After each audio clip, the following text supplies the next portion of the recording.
Tony, it's a great time to see you again. Another year you're back here. We love talking to you each and every year, and we've been talking a little bit, and for the fans who don't know exactly what TA2 is, what is it in a nutshell? Well, I'll tell you, TA2 is the absolute throwback class from Trans Am. It's pony car wars. You've got Dodge Challengers, you've got Ford Mustangs, you've got Chevy Camaros, all going head-to-head in the streets of Detroit. Big roaring V8s, door-to-door action, super close lap times. I mean, it's going to be a war out there.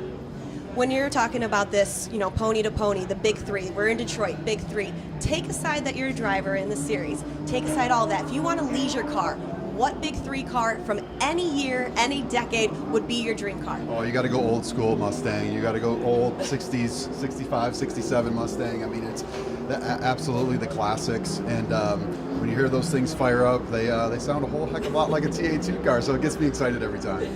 Also, the rain, we never want to see the R word, but it's Detroit. It's the beginning of June. It happens. Last year it was super hot. The year before it rained out. This year we're going with some great weather. We were talking about the tires, and you said once you commit to those rain tires, that's it. Or once you commit to those dry tires, that's it.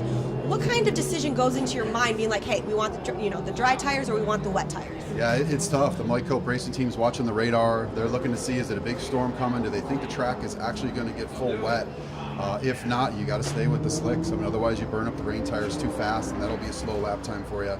So it's pretty nerve-wracking as a driver, be sitting there on pit lane, getting a 5-minute signal, sitting on slicks, and watching raindrops on the windshield. You're wondering, how's this going to work out? But you got to go for it. You got to reward the team, and so glad it worked out. No, it was great, and I was introducing you to Joey, and it's Joey's first year here. He's helping me co-host, and I was talking about the roost with the water and everything.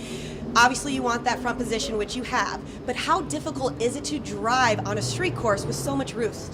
It's unbelievable because you have a lot of undulations in the track. So you've got a lot of puddling that happens on a street course. You've got manhole covers, you've got bumps and undulations that, on a natural terrain course may run off.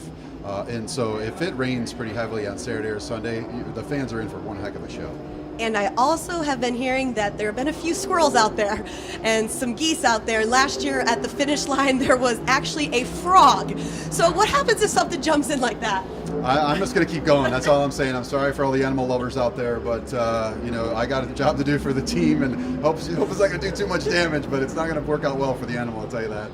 Well, thank you so much for taking the time. I always appreciate it. Tony, taking that top spot in qualifying.